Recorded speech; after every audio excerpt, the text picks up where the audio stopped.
तो दोस्तों, जिस समय अमेरिका के अंदर डोनाल्ड ट्रम्प राष्ट्रपति थे, उस समय का दौर आपको याद होगा। उन्होंने इस बात को नए सिरे से आइडेंटिफाई कर दिया था कि आज की तारीख में रशिया अमेरिका का सबसे बड़ा दुश्मन नहीं, बल्कि ग्लोबल विलन चाइना ही अमेरिका का सबसे बड़ा दुश्मन है और अमेरिका के लिए फ्यूचर में सबसे ज्यादा प्रॉब्लम्स क्रिएट कर सकता है।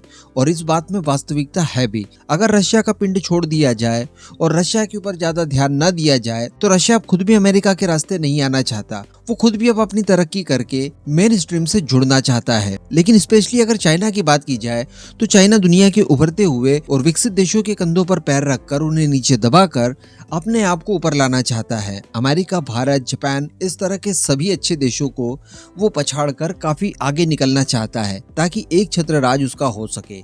इस बात को अब मान लेने और स्वीकार कर लेने की आवश्यकता है। लेकिन जो बाइडेन का पूरा कार्यकाल हम लोगों ने देखा, चाइना के प्रति एक सॉफ्ट कॉर्नर उनके मन में देखने के लिए मिला। लेकिन पिछले कुछ समय से किस्मत की चक्री पूरी तरह से घूमी और रशिया को फाइनली जो बाइडेन के प्रकोप से बचने का मौका मिला। और ये मौका मिला उन्हें हमास इजराइल वॉर के बाद में। हम लोग लगातार देख पा रहे हैं कि यूक्रेन मामले को लेकर जो रशिया के ऊपर अनैतिक तरीके से दबाव बनाने की कोशिश की जा रही थी, उसमें काफी हद तक अब ढिलाई देखने के लिए मिल रही है अमेरिका और उसके सहयोगी देशों द्वारा।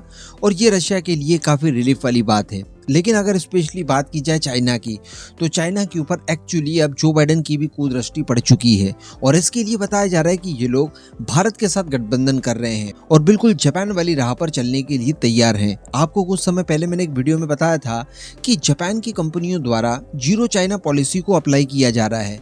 एक ऐसी पॉलिसी जिसमें जापान के इकोसिस्टम के अंदर चाइना का किसी भी तरह का कोई योगदान ना हो, ना ही चाइना से कोई चीज ली जाए और ना ही चाइना को कोई चीज दी जाए। यानी चाइना के साथ व्यावसायिक रिलेशनशिप पूरी तरह से विच्छेद कर दिए जाएं, जिससे कि चाइना की कंपनियों को अनैतिक तौर पर जापान से कोई फायदा ना हो। और यहाँ पर शुरुआत में देखने के लिए हमें ये मिलता है कि जापान की कंपनियां अपना खुद का नुकसान उठाने के बावजूद चाइना को सेमीकंडक्टर बनाने के लिए जो टूल्स की आवश्यकता थी, उन टूल्स को देने से इनकार कर दिया। और ये बहुत ही साहसिक और बहुत ही सराहनीय कदम था जापानीज कंपनियों का कि अपना नुकसान उठाकर भी उन्होंने चाइना की कंपनियों को दबाने के लिए ये महत्वपूर्ण कदम उठाया। लेकिन दोस्तों, हम सभी जानते हैं कि चाइना ने पिछले कुछ समय में लगभग 2 दशकों में दुनिया के सभी देशों में अपनी जड़ें बहुत मजबूत कर ली है। इस वजह से अकेले कोई देश अगर कर चाइना को चुनौती देने की कोशिश करता है तो वो संभव नहीं है। इस वजह से 2 बड़े देशों को या 2 से ज्यादा देशों को एक साथ महागठबंधन बनाकर उसके बाद फिर चाइना का मुकाबला करने की आवश्यकता है। इसी सीरीज में बताया जा रहा है कि अब चाइना का दबदबा कम करने के लिए भारत अमेरिका की कंपनियां एकजुट होने जा रही है। जी हाँ, और इसके लिए बताया जा रहा है कि एनर्जी सप्लाई के लिए एक global supply chain Bharat America की कंपनियां तैयार करेगी, जहां पर चाइना का कोई लेना देना नहीं होगा। दरअसल मैं आपको बता दूं कि अमेरिका के जो टॉप डिप्लोमेट हैं, इन्होंने ग्लोबल एनर्जी सप्लाई चेन के लिए चाइना के प्रभुत्व को कम करने के ऊपर जोर दिया है। अमेरिका के एनर्जी डिपार्टमेंट के deputy secretary Jeffrey R Pyatt द्वारा ये कहा गया है कि भारत की कंपनियों ने अमेरिका की कंपनियों के साथ नए सिरे से गठबंधन तैयार कर लेना चाहिए।